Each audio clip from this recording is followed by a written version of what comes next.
వి gold trusted gold buyers తాకట్టులో ఉన్న మీ బంగారాన్ని విడిపించి ఈ రోజు ఉన్న మార్కెట్ ధరకే కొనబడును. ఇప్పుడే కాల్ చేయండి.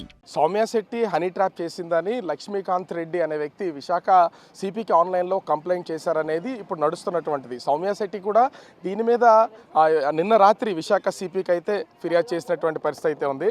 ప్రస్తుతం మనతో సౌమ్య శెట్టి ఉన్నారు. ఒక పక్కన సీరియల్స్లోనూ సినిమాల్లోనూ ఇన్స్టా ఇన్ఫ్లుయెన్సర్గా ఉన్నటువంటి, అంటే మీరు చేస్తున్నటువంటి మేజర్ ఆరోపణకు చూసినా కూడా మీ మీద చేస్తున్నటువంటి ఆరోపణ ముఖ్యంగా చూస్తే లక్ష్మీకాంత్ రెడ్డిని మీరు రెండో వివాహం, అంటే మీరు సెకండ్ వైఫ్గా కూడా ఉండటానికి సిద్ధమైనట్టు, అతని దగ్గర 86 లక్షలు తీసుకున్నట్టు మేజర్ ఆరోపణ. ఏం చెప్తారు అసలు దీని మీద? 86 లక్షల 40 లక్షల 1.6 crores. అతను క్లారిటీ అడగండి. ఇంత ఇచ్చారని ప్రూఫ్స్ కూడా ఉంటాయి కదా. అతను ఇచ్చారు, అగ్రిమెంట్ అయినప్పుడు మూవీ అగ్రిమెంట్ మనీ ఇచ్చారు, మర్యాదగా మ్యామ్ లీగల్ టర్మ్స్లో ఒఫీషియల్లీ అని పంపించారు, అగ్రిమెంట్ క్యాన్సిల్ చేయించారు, షూట్లో చేసినవన్నీ డెమో అవన్నీ డిలీట్ చేయించారు. Because he will misuse it అని తెలుసు. ఇప్పుడు కూడా కిస్సింగ్ క్లిప్పింగ్ అది వైరల్ ఎలా చేస్తున్నా అంటే, షార్ట్కి ముందు షూట్ చేస్తున్నప్పుడు వీ విల్ ప్రాక్టీస్, డ్రెస్ అయినా సరే మాటలైనా సరే వీ విల్ ప్రాక్టీస్.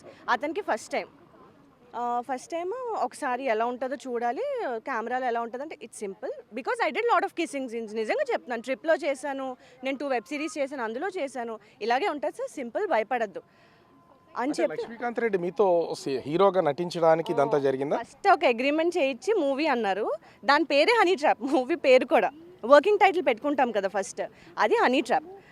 అందులో అతను మ్యారీడ్ ఉంటారు, అదే స్టోరీ లైన్ కూడా. నేను అతన్ని ట్రాప్ చేస్తా, దట్ ఈస్.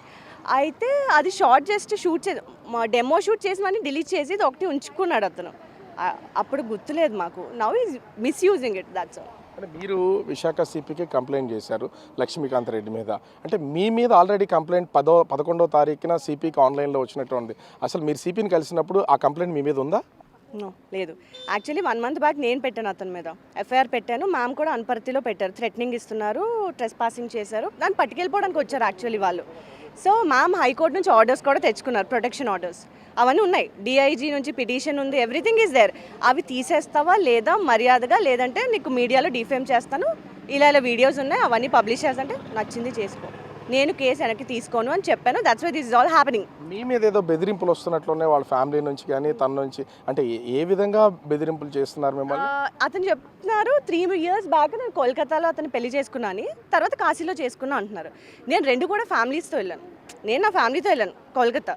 3 yearsలో నుంచి అయితే హీఈస్ నాట్ విత్ మీ. ఈ ఇయర్ మార్చ్లో మూవీ అని కాన్సెప్ట్తో వచ్చారు. అండ్ కాశీలో కూడా మా డాడీ చనిపోయారు, అస్థికలు కలపడానికి. I went with my family. So అక్కడికి అతను వచ్చారు స్క్రిప్ట్ పట్టుకొని. Literally is obsessed with me. అదైతే మీకు తెలుస్తుంది, బోల్డ్ ఉన్నాయి అని వినిపిస్తాం. So she's threatening actually.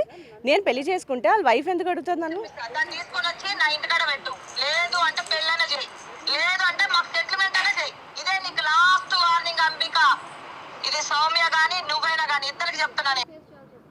అది అతను అబ్సెషన్. నన్ను రెండో పిల్లంగా ఉంచుకొని వాళ్ళ ఊర్లో ఉంచుకోవాలంట.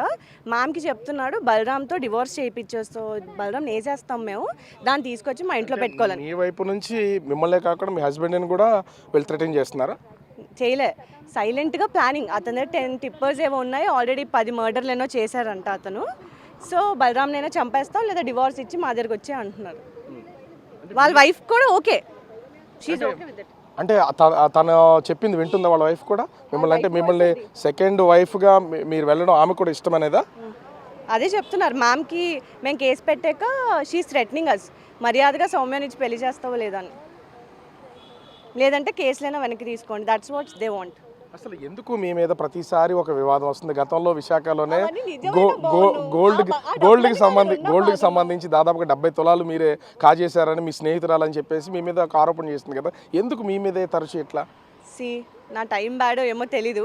యాక్టింగ్కి ఫేమస్ అవ్వాలి, కాంట్రవర్సీస్ అవుతున్నాయి, అది ఆల్రెడీ నేను ఫైట్ చేస్తున్నాను. Legally it's in court, I can't talk much about it. And ఇది అంటారా, నేను ఏమంటాను, ఎఫ్ఐఆర్స్ నేను పెట్టాను కదా, అతన్ని కూడా కంప్లైంట్ కాదు, ప్లీజ్ రిజిస్టర్డ్ ఎఫ్ఐఆర్ నాకు చూపించండి, ఏం కంప్లైంట్ పెట్టారు. There is no, is just bluffing it off. అంటే ప్రేమ పేరుతో ₹1 కోటి అసలు మీరు వసూలు చేసింది నిజమా కదా, లేకపోతే కేవలం ఇది మూవీకి సంబంధించా? మూవీకి సంబంధించి అతను అడ్వాన్స్ ఇచ్చారు, అవి రిటర్న్ ఇచ్చాం. That's all. 1.5 crores. నిజంగా చెప్తున్నాను, నా దగ్గర, బలరామ్ దగ్గర, మా మమ్మీ, మోనిక, పాపం చిన్నపిల్లలు వాళ్ళ దగ్గర అకౌంట్స్ ఎక్కడ మనీ ఉన్నా, నా పేరు మీద ఒక ప్రాపర్టీ ఉన్న కారు ఉంది, అండ్ లోన్లో ఉంది, ఫ్లాట్ ఉంది, మా హస్బెండ్ పేరు మీద ఉంది, లోన్లో ఉంది. ఇవి కాకుండా నా దగ్గర అకౌంట్లో డబ్బులు ఒక 50,000కి మించి ఉన్నా, ఏమైనా ప్రాపర్టీస్ ఉన్నా, ఆన్ స్పాట్ నేను నిజంగా గుండు గీయించుకుంటాను. అతను ఇచ్చిన అలా నేను రిటర్న్ ఇచ్చేసాం లీగలీ, బికాజ్ హీ విల్ ఎందుకు అతనితో మనకు అని చెప్పి. Still is bluffing it off.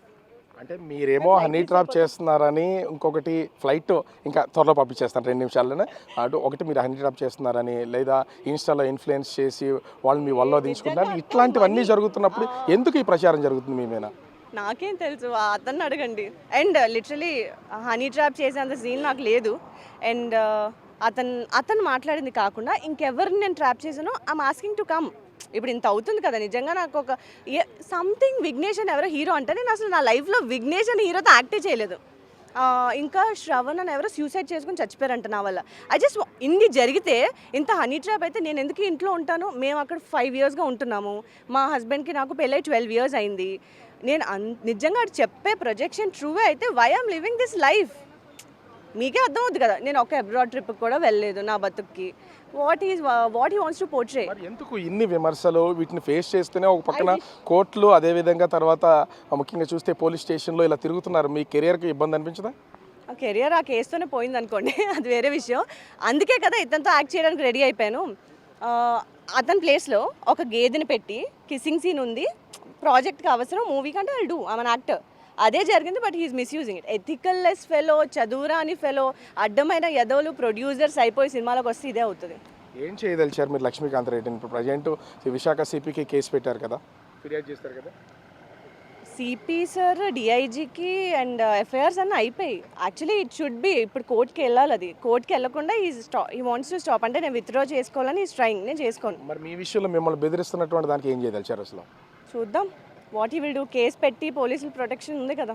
అంటే ప్రతిసారి మీ మీద, ఇందాక నేను అడిగాను, డిఫరెంట్ కేసెస్కి సంబంధించి ఆరోపణలు, హనీ ట్రాప్ అని, ఇన్స్టా ఇన్ఫ్లుయెన్సర్గా చాలా మందిని ట్రాప్ చేస్తున్నారు అనేది. ఇది నేను అడుగుతున్నా, ఎవరిని ట్రాప్ చేశాను? ఇంత ఆప్షన్ ఉంది కదా, నేను చాలా మందిని ట్రాప్ చేశాను కదా. ఇప్పుడు ఓపెన్గా ఒక మనిషి వచ్చి మాట్లాడుతున్నాడు కదా, ఎంతమందిని ట్రాప్ చేశాను, ఎవరు బాధితులు ఉన్నారు? Please come and talk with ప్రూఫ్సా? ఇష్టం వచ్చినట్టు మాట్లాడదే. ఇప్పుడు కొత్తగా కూడా మీది యువర్స్ లెవెలింగ్ ఒక మూవీ ప్రమోషన్స్ కూడా అవుతున్నట్లుగా ఉంది, కొన్ని యూట్యూబ్లో కూడా కనిపిస్తున్నాయి. అంటే కెరియర్కి సంబంధించి ఒక స్టెప్ బై స్టెప్ వెళ్తున్నప్పుడు మీ కెరియర్ ఇంకా స్మాష్ అయిపోద్దని మీరు భావించట్లేదా? అసలు ఎందుకు ఈ వివాదాల్లోకి తరచు వస్తున్నారు? నేను ఆల్మోస్ట్ ఎప్పుడు నేను ఫ్లెక్సిబుల్గా ఇండస్ట్రీలో లేను, నాకు పెద్ద ఫ్రెండ్స్ కూడా లేరు. నేనేంటంటే ఒక మూవీ చేసి నచ్చితే చేస్తా, లేదా లేదు. నా వరకు ఎవరైనా అప్రోచ్ చేస్తే ఐ వర్క్ ఫుల్ ఫ్లెజ్డ్గా. నేను అందులో లేను. మధ్యలో ఉన్న ఈ రాజేష్ అనే ఆయన ఎవరు? అసలు మీరు ఇప్పుడు కేసు పెట్టిన వాళ్ళు ఎవరెవరి మీద పెట్టారు? ఇతను రెచ్చగొడితే అతను ఎప్పుడో డ్రింక్ చేసి మాట్లాడారంట. అది వాళ్ళిద్దరి మధ్యన ఆయన conversation. He's misusing it. Rajesh sir నా అగేన్స్ట్ ఎప్పుడు వెళ్ళరు, కంప్లైంట్ పెట్టరు. And we're like family friends. అంటే మీ ఇద్దరికి సంబంధించినటువంటి వ్యక్తి మీకున్న లక్ష్మీకాంత్ రెడ్డికి, లేకపోతే మీకు సంబంధించినటువంటి వ్యక్తి రాజేష్? నా ఫ్యామిలీ ఫ్రెండ్. అంటే కేసు అయిపోయిన తర్వాత యూస్ టు వర్క్. అండ్ అతను బలరామ్కి నాకు కేసు పరంగా హెల్ప్ చేశారు, గైడెన్స్ అది ఇచ్చి. Is like mentor. అతనికి నాకు ఎఫ్ఐఆర్ కట్టేసి అతను ఏదైతే మాట్లాడారో, మేబీ డ్రింక్ చేసి ఎవరు ఏం మాట్లాడతారో అది నేను ఆపలేను. They spoke with each other. అది అతను ఇప్పుడు మిస్యూజ్ చేస్తున్నాడు. అప్పుడు అది అతను మాట్లాడాడని నాకు సారీ చెప్పారు, అపాలజీ ఇచ్చారు, నేను నార్మల్గా క్షమించేశాను, అయిపోయింది, ఎవ్రీథింగ్ ఇస్ డన్. సో ఇప్పుడు మీరు నెక్స్ట్ స్టెప్ ఏంటి అసలు? ఇప్పుడు ఆల్రెడీ కేసు పెట్టారు కదా, ఆ కేసుని ఫేస్ చేయడమేనా? మీ మీద ఇప్పుడు మళ్ళీ విశాఖ వచ్చి లక్ష్మీకాంత్ రెడ్డి కూడా తను నెక్స్ట్ స్టెప్ తీసుకోబోతున్నాడు. అదే ఏం కేసు పెడతారు ఏమో నాకు తెలియదు. Let's face it. అంటే నా కేసుకి కౌంటర్ కేసు అవుద్ది కదా అది. So nothing legally I'm going. అతను ఏం చేస్తాడు? ₹1 విషయం ఏంటి అసలు? ₹1 ఆరోపణ ఉంది కదా మీ మీద, ఏం చేయదలిచారు? ప్రూఫ్ చూపించమనండి. అంటే నాకు అకౌంట్, క్యాష్, ఇన్ని ఫోటోలు, ఇన్ని వీడియోలు అతని దగ్గర ఉన్నాయి కదా. అంత డబ్బులు ఇస్తే ప్రూఫ్స్ ఉండవా? 40 తులాల బంగారం ప్రూఫ్ ఉండదా? Show it. నా దగ్గర ఉంటే పోలీసులు రికవర్ చేసుకోండి. He didn't give that much.